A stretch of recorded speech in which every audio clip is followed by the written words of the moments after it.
आजकल सबसे बड़ी चीज़ जो चल रही है देश में, वो चल रहा है सेकुलरिज्म। सेकुलरिज्म का सही अर्थ लोग जानते नहीं, और अपोज जो आदमी उनका विरोधी है उसको गाली देने के लिए सेकुलर का शब्द इस्तेमाल कर देते हैं। ये सेकुलर नहीं है, बस ये गाली हो गई तो सेकुलर नहीं है। तो यहाँ सेकुलरिज्म के एक बहुत बड़े विचारक, हिंदुस्तान टाइम्स के पुराने एडिटर,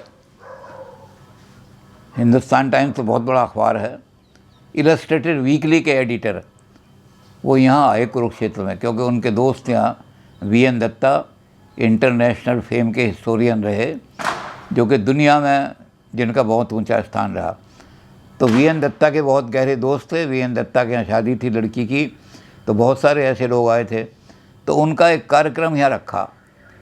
वो सेकुलरिज्म पर बहुत कुछ बोले, सेकुलरिज्म ये है, सेकुलरिज्म वो है, अगर हम इसको यूँ टॉलरेट ना करें, ये करें, और जिन लोगों में इंटॉलरेंस है वो सारा सेकुलर।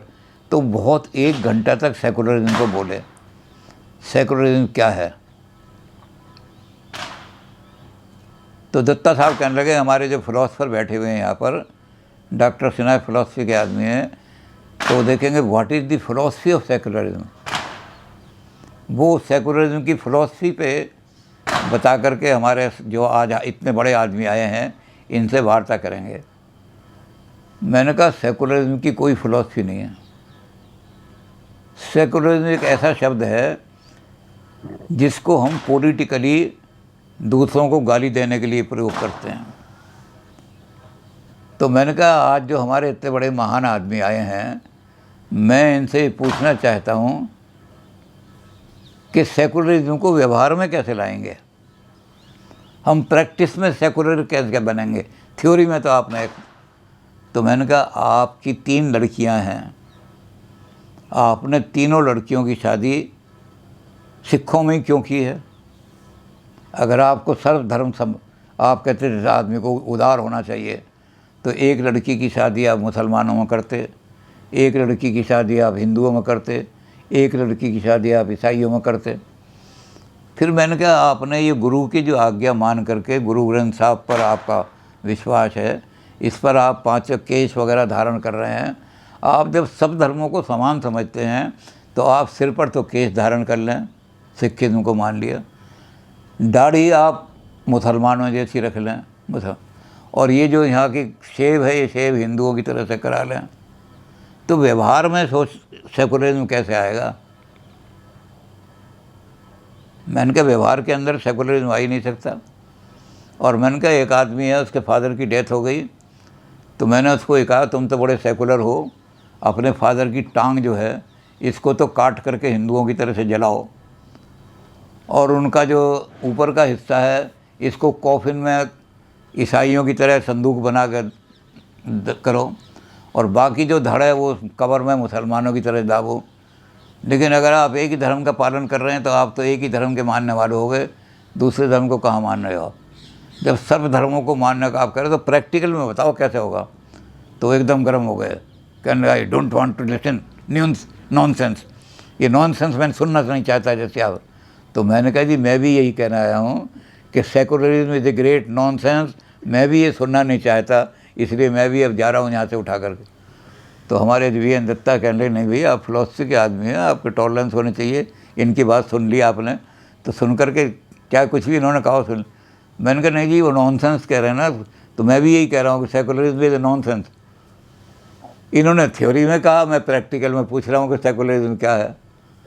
तो खैर वो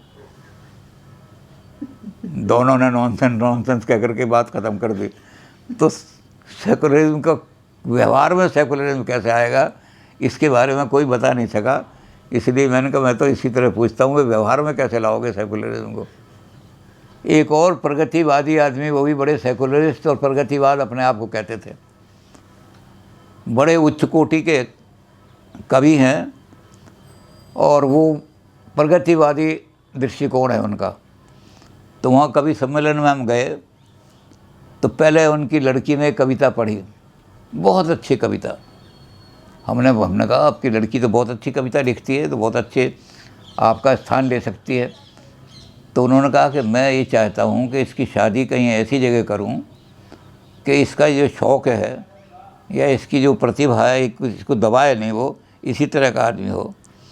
तो पहले एक लड़का पढ़ कर के मंच से गया था। मैंने कहा ये लड़का जो अभी गया है ये बड़ा अच्छा कविता पढ़ के गया है, इसे देख लो शादी के लिए। कहने लगी तो मेरा भांजा है। मैंने कहा भांजा? मैंने कहा ये तो मनु ने लिखा है कि ये वर्जित है, शादियाँ नहीं हो सकती। मुसलमानों में तो कर लेते भांजे, मुसलमानों में तो कैसी सकती नहीं। तो आप मनुवादी हैं क्या? भांजे के साथ शादी नहीं कर सकते अपनी लड़की की, तो मनु कहता है कि ये वर्जित। कहने नहीं, हम तो अपनी संस्कृति को मानते हैं। हमने कहा फिर आप संस्कृति को मानते हो, प्रगतिवादी काहे के हुए? आप तो मनुवादी हो गए। और नहीं तो प्रगतिवाद में तो है कि ईसाई इस बात को मानते नहीं, वहाँ चचेरी पफेरी बहन में शादी हो जाती है, मुसलमानों में भी हो जाती है। तो आप ये बताओ मार्क्स ने कहाँ लिखा है कि फुफेरी बहन से शादी नहीं हो सकती ममेरी? लेनिन ने कहाँ लिखा है कि ममेरी बहन से शादी नहीं हो सकती? तो वो चुप हो गए, कहने हम तो अपनी मर्यादा को। तो ये प्रगतिवाद वगैरह चीज़ें ऐसी हैं जो व्यवहार में आने वाली नहीं हैं। थ्योरी में क्या कुछ भी बोलते रहो, मैं ये हूँ, मैं वो हूँ, लेकिन प्रगति में तो आपको अपनी मर्यादाएं, अपनी संस्कृति, अपना ये पालन करना ही बहुत ज़रूरी है। इसलिए जो प्रगतिवादी हैं बुरा न माने, उनको मैं नमस्कार क्षमा याचना करता हूँ।